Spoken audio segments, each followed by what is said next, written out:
Hey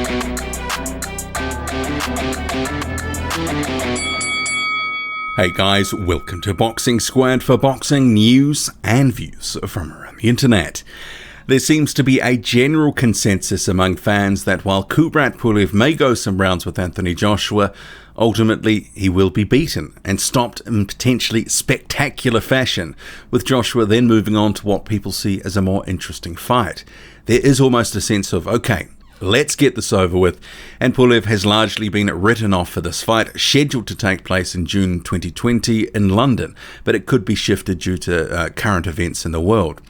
I remember that there was a bit of that same sort of sentiment floating around before a seemingly innocuous voluntary defence against Andy Ruiz Jr. in June 2019, and we all know what happened then.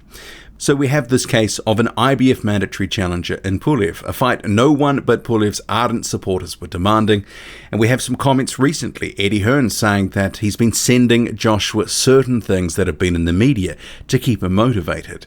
And on the face of it, that's very interesting and possibly revealing in itself.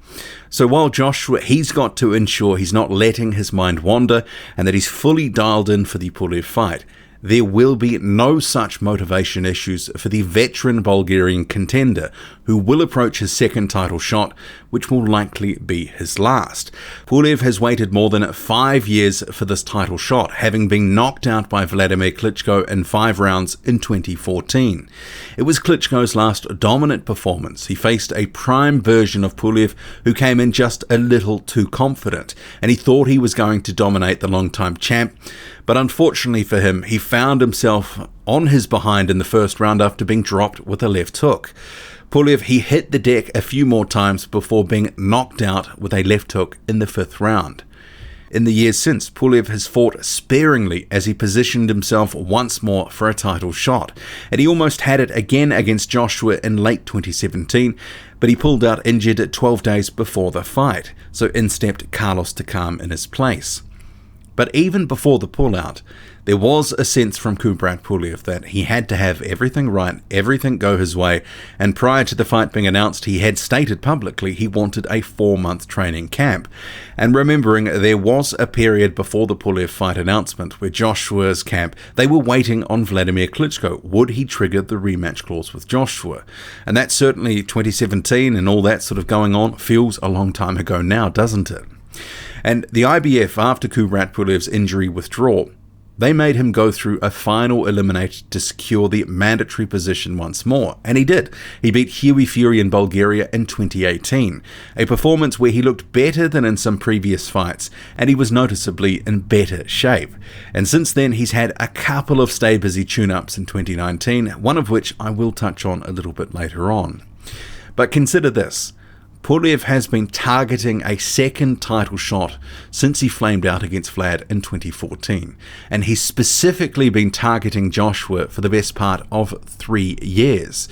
In that time, he's had the time to analyze, download, prep, plan to the nth degree about how to approach a fight with the unified champion Joshua. So for anyone thinking he's just coming in for a payday, you're mistaken. Pulev will leave everything in the ring to achieve his dream, which would in turn bring glory to his country of Bulgaria. And I think people forget that Pulev is a big deal in Bulgaria and has been carrying the heavyweight boxing hopes of a nation on his back for the best part of a decade. So while an announcement for this fight was delayed as promoters thrashed out the where, the when, all the other details that go along with a stadium fight, you can bet Pulev was in the gym training. His preparations began long before the fight was finally made official. But I'm sure Joshua and his camp have also been studying Pulev, in particular the Klitschko loss where Pulev was being hit early and often with left hooks and also long right hands. Klitschko was able to land a very good percentage of his power shots, something Joshua will look to repeat. But with Joshua's promoter Eddie Hearn indicating his fighter will look to be more destructive than the disciplined backfoot effort against Ruiz Jr. in the rematch, it could present opportunities for Pulev, who has a powerful jab and a decent right hand if he finds the target. But with Pulev set to be 39 years old at the time of the fight, what does he have left? He's never been a high-volume fighter, typically throwing less punches than the heavyweight average per round. But will playing the percentages and relying on his jab be enough to win rounds against Joshua? I wouldn't have thought so. That style worked against the likes of a Hughie Fury, but Joshua is a far more dangerous animal on the offensive end, and he does throw a good left hook, especially when he's rounding out a combination. So with time to plan for Joshua over almost 3 years, how is Pulev going to approach this fight? What has he been working on that he hasn't been showing us? And I ask that question because after thinking on the Rydell Booker tune-up fight from 2019, Pulev was clearly holding back. He was banking rounds without over-exerting himself, and he refused to go to the body when instructed by the corner.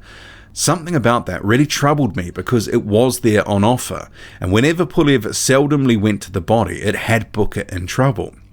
And that performance, compared to the one against Hughie Fury, where he clearly and decisively outboxed the Brit, it convinced me he was doing enough and no more against Booker, not wanting to show too much. So don't be surprised to see a Kubrat Pulev in great shape, who looks really good in the opening rounds as they go through a feel-out process.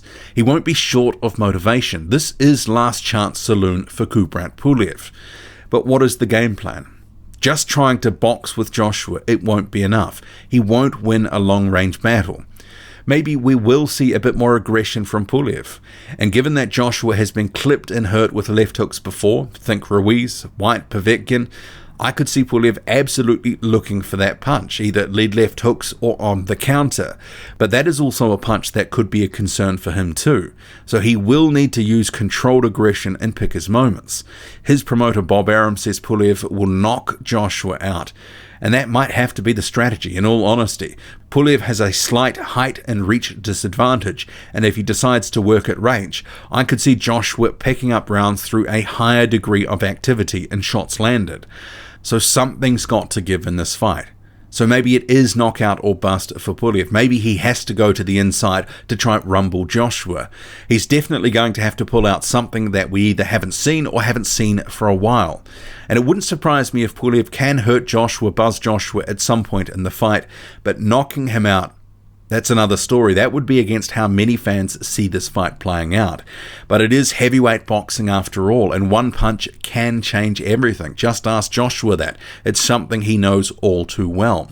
So while this is not necessarily the fight that fans were calling for or wanted, Joshua is going to have a fighter in front of him with nothing to lose and all to gain. It is Pulev's Everest moment, a chance to redeem his first title loss and a chance to prove Bulgaria proud. He will be ready, but whether that's enough, only time will tell. What do you make of it all? Drop a comment, loud and often. Hit like, hit subscribe, follow me on Twitter, boxing_squared.